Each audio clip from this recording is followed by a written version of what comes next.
Eder, Mech, Pallister. Come poteva, dopo aver spacciato questa storia d'amore favolosa con la moglie, andare in questura e denunciare la scomparsa? Cascava tutta la scena, no? Secondo me questa è stata la sua regola.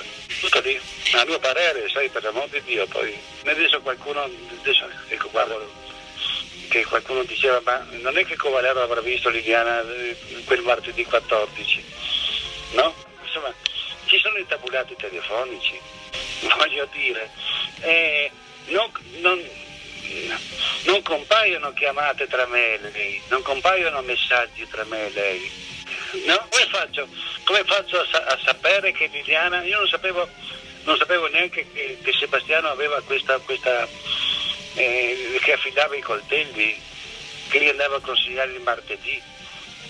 Ho saputo dopo, quando Liliana è sparita, che ogni martedì gli faceva questo servizio.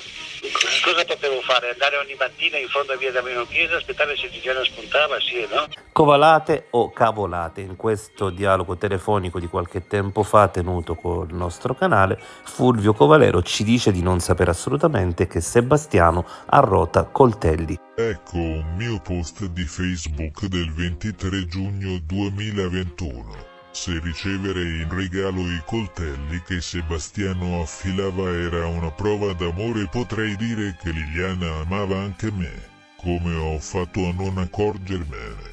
Mi disse così Lilli. Te pol doman mattina verso le 9:15 in bar Sanzio che te porto i cortei?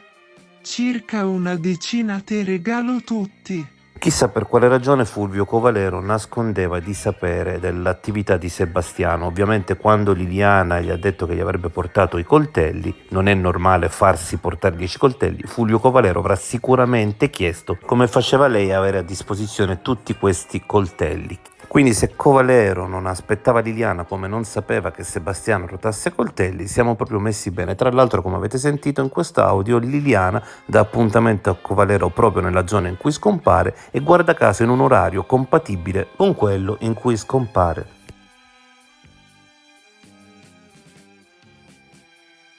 Ehi, non dimenticare di iscriverti a questo canale.